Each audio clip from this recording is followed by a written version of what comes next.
Today on Fly Rod Chronicles, we are headed back to Cherokee, North Carolina for the 4th annual Rumble in the Rhododendron Fly Fishing Tournament held by the Eastern Band of the Cherokee Nation.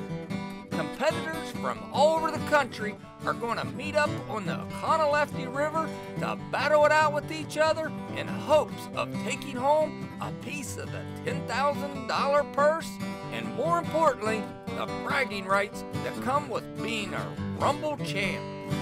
Stick around.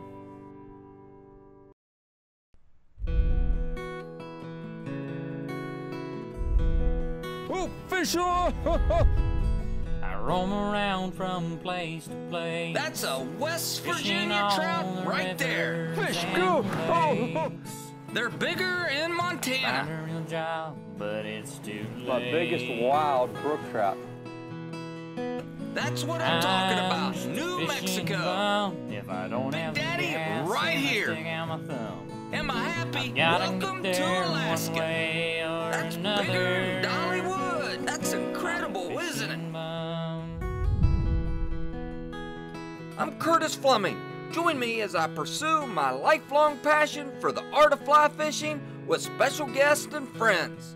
These are my Fly Rod Chronicles.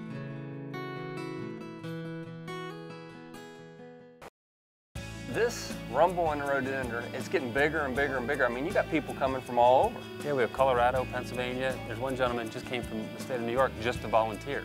Wow. Yeah, Wow. you can't beat that. Yeah. And although it's a lot of fun, there's money involved. We got $10,000 in cash given away. The top team will get $5,000. Second place gets $3,000, and third place they got to settle with $2,000. Nice, nice. And lots of good gifts from sponsors and people that stepped up. Yeah, we had a tremendous outpouring of support. I mean, just this shop alone, River's Edge Outfitters. I mean, they're sponsoring the dinner tonight. You know, Yeah. 80 people coming for dinner. That's a nice little chunk of change, and they just gladly did it because they get what we're trying to do here. Larry Hoffenberth went over the tournament rules, and we were able to meet some of the competitors that night at River's Edge. You could feel it in the air at the fly shop. Everyone was excited for the Rumble in the Rhododendron to get underway. What time do we have to be here in the morning? 7:30.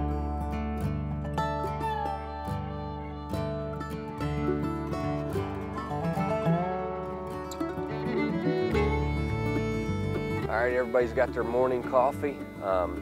Behind us, the AM competitors, they're getting their beat selections. So they're going to find out exactly what beat they draw, what part of the river they fish in. And here in a minute, it's going to be game time. What'd you draw? What beat? 11. Well, now, We're up on 11. where's that at? You know what? I don't know. It should be right around this area. Okay, okay. So if you guys want to see some action, come up there where we're at. There you go. We followed Nick up to beat 11, and he wasn't kidding about the action. He hooks into this real nice rainbow within the first few minutes of the competition.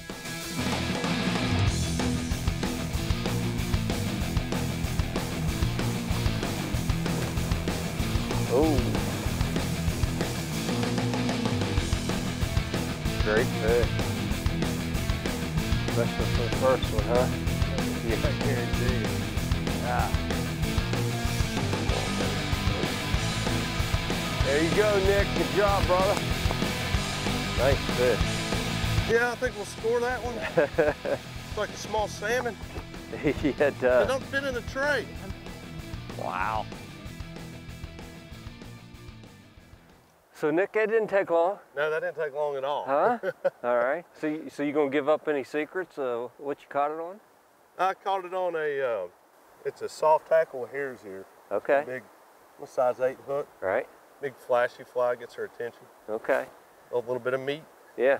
and you're not allowed to use indicators. No indicators. So you just felt the. I felt that one. Yeah, I felt yeah. that one take it. Yeah. So. Oh, watch out, Seth. yeah. Can I unhook him out of the tree? Yeah. There's plenty of trees to get hung in on the Oconaluftee, but the leaves were in peak color for this year's Rumble, and it was beautiful.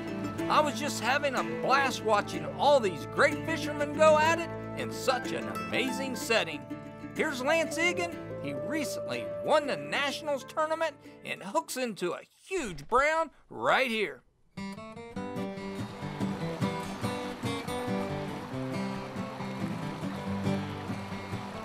Lance does a good job at fighting this big fish and getting it to the net quickly. Big brown.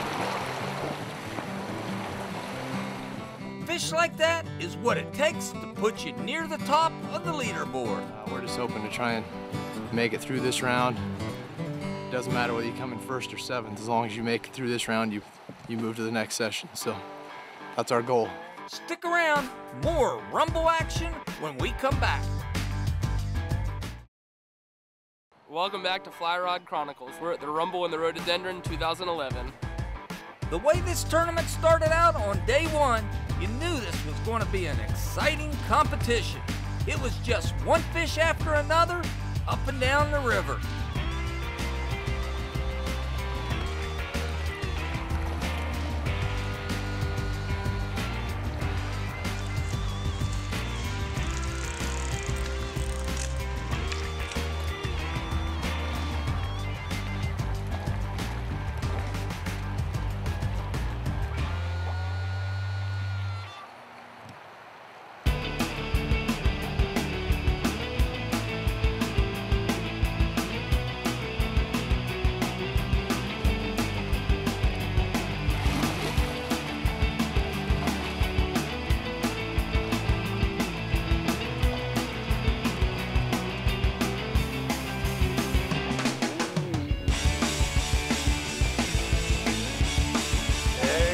Nick.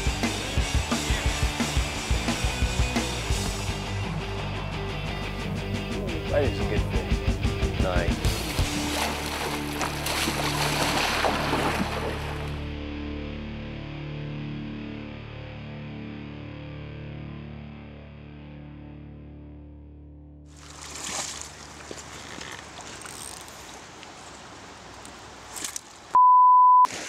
Losing a fish in a tournament setting can be very frustrating. But Chris stayed focused and hooked into this beautiful Palomino.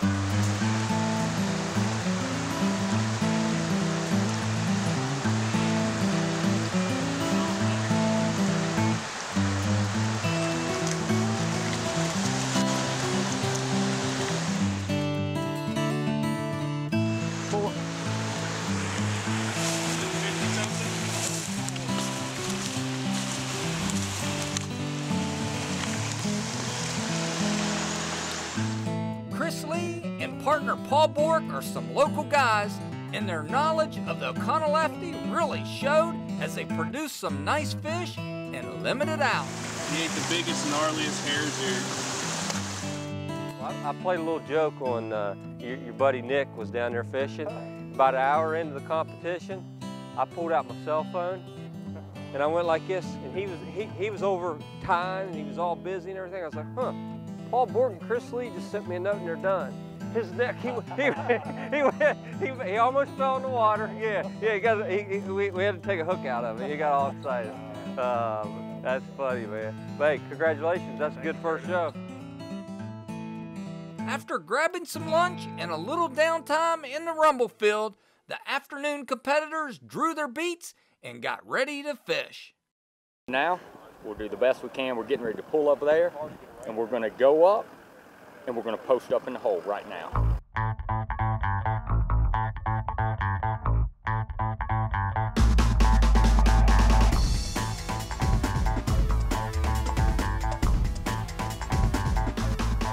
All or nothing, huh?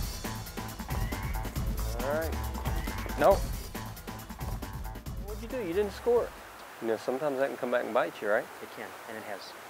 It's rolling the dice, It's right? always a risk. All right, man.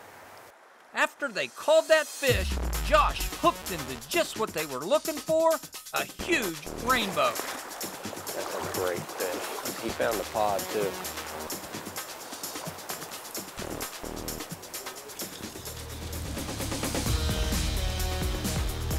After a long fight, that fish spit the hook. Not a good start for these guys. The competition this afternoon, it's been a little rough. The fish has slowed down. A lot of fish in the water, but man, this morning they poured it on, and the competitors this afternoon, they're scratching their heads and trying to figure it all out. So we'll go back to the River's Edge Fly Shop do a little tabulating, check out where everybody's at. Don't go anywhere. When Fly Rod Chronicles returns, we'll see who made it to day 2, and the action really begins to heat up. All right, I'm back here with Matt Pegg, day 2, brother. The goal from yesterday was get to today. Right. You know, it heightened today. There's a little more tension this morning. The guys weren't quite as jovial. Yeah. You know, that might have been something to do with, you know, a little late last night. Right. But, you know, the pressure's going to be more intense today because today the 14 teams fish for 7 this afternoon, and then those 7 teams fish for all the cash, and you know, more than the cash, just that bragging rights. Because fishermen like to say, I was the Rumble champ. There you go. Yeah. Paul Bork, can we say that name? Has he told everyone that he won it last year? You know, I think he actually got one of those personalized license plates that says Rumble champ. That's awesome. Paul is a great competitor and a heck of a nice guy. Everyone knew he and Chris were going to produce fish. But with it being a clean slate on day 2, it was anyone's to win. Brett Nelson was considered an underdog, but he hooks into a monster rainbow and is able to bring it to the net. 44. Lance Egan and George Daniel were working hard for their fish. In the ballpark, Lance, because I can't see anything where my fly's going. The Rumble in the Rhododendron is like all competitions. You have to be able to fish any style of beat. With that said, Lance and George eventually found the fish, but they had a lot of decision making to do when it came to scoring them or not. My feeling is, how about we put that one on? Now we gotta go for Gotta go for big, yeah. 30s on up. Yeah. Okay, tag. Tag. Lance ended up hooking into the big one they were holding out for.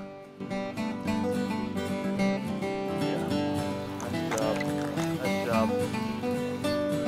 Okay, measure. You did catch that on your bottom fly, right? I did. You giving that fly away? Or? Yeah, it's a streamer about that. With time running out, Matt Beam and Joey Walraven were a few fish short of their limit, so they decided to sight fish for a very large trout. All right, there's 2 fish right there. Didn't look. There you go, right in the mouth. Watch this tree over your head, because I about messed up right there. Hey, you're fishing 5X too. You're fluoro though. This fish takes Joey for a ride all the way down to the beat marker, which if the fish gets below the marker, they still have to land it above the marker to score it. You still got 2 steps left. God, he's putting too much pressure on that 5. All right. Is he netted? Hold it forward. Good. Score it. I know you. I wished he was mic'd while I was out there for 50 minutes on the first fish. I was letting him have it pretty good. Good job, man. Yeah, I think we did all right. At the end of the morning, all the fish points were tabulated and Matt Pegg announced the top 7. The local guys Paul Bork and Chris Lee secured first place by 1,000 centimeters, and the rest of the pack is all really close. Stick around for the exciting conclusion when we come back. Welcome back to Fly Rod Chronicles. These 7 teams have made it to the last session of the Rumble in the Rhododendron and are ready to battle it out for the title. Doesn't matter what you did yesterday, doesn't matter what you did this morning. If you're fishing this afternoon and you catch those fish and you take the gold. See, I'm getting excited because there's $10,000 on the line here. Yeah, first place takes $5 grand home. Right. You can't beat that on a Sunday afternoon. Why didn't we get in it? We're next year. And plus, we don't fish very good. No, we're terrible. Matt, thanks for everything. I appreciate you being here. All right. The beats were extended in the last session to double the previous size, but Nick Johnson and Paul Bork found themselves fishing right next to each other at one of the beat markers where there happened to be a lot of fish. Nick picks up a fish right off the bat, and it's a good fish.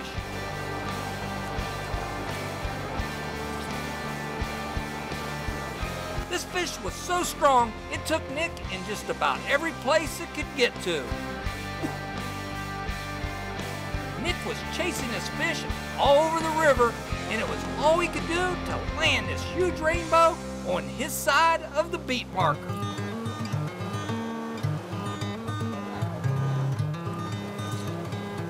Nick was finally able to net it just before it passed the beat marker.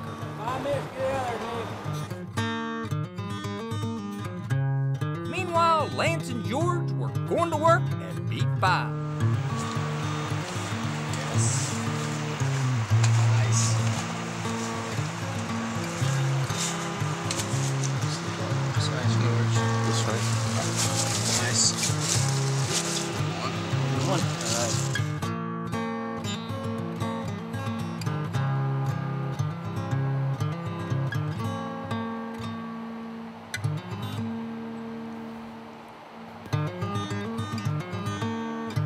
Corey Roberts and Bill Strickland were into the fish too, which meant that Chris Lee and Paul Bork were going to have to produce if they wanted to stay at the top of the leaderboard. Paul and Chris started hitting and running and found a lot of pockets that hadn't been fished the whole tournament. This turned out being a great decision because these boys went on a rampage. Nice, nice, nice. We just got done saying there's a pig in there, didn't we? That's awesome. He's got his hands full here. He needs to hope that that fish turns, comes right at him, he can put the net on him. This is gonna get interesting. Oh, he got him. Oh, that's not good. Oh no. He's going in and he's reconning. He's reconning. He's stabbing. He's going. He's jigging. Woo-hoo! That's Paul Bork. Woo-hoo, boy.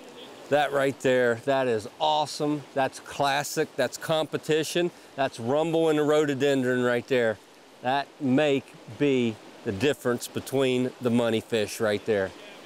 So I'm hearing that you got confidence in your partner here. Oh yeah, that's what he's doing. He's been around a long time.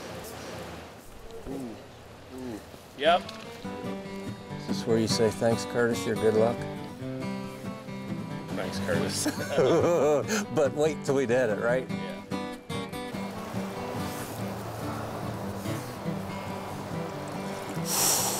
Can't watch. No, I can't watch either.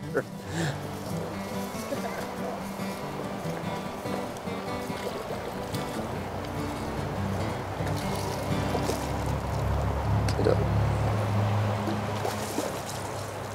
Get up, baby. There you go. Good job, Chris. Nice, brother. That's a piggy. That's a piggy, huh? We're keeping it. Huh? It's a keeper. You got 30 more minutes, man. Well, sometimes you just got to know when to say when. There's lots of arithmetic talk here behind me. It's going to be close. We're going to head over to River's Edge, do a little calculating, and I guess the pencil and paper will tell the story.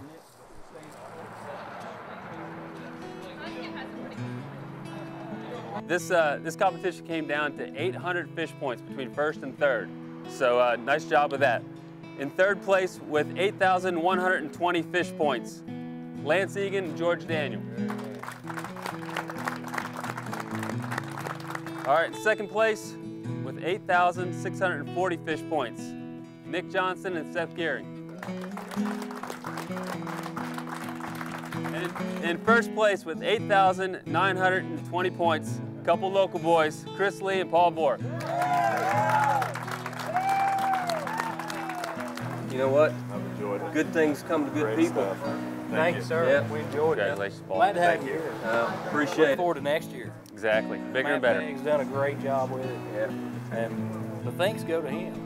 Yeah. Hey, we just set it up. You guys catch all the fish. Yeah, had a great time. Matt, thanks for everything. Hey, thanks for coming down. We'll see you again next year. There you go.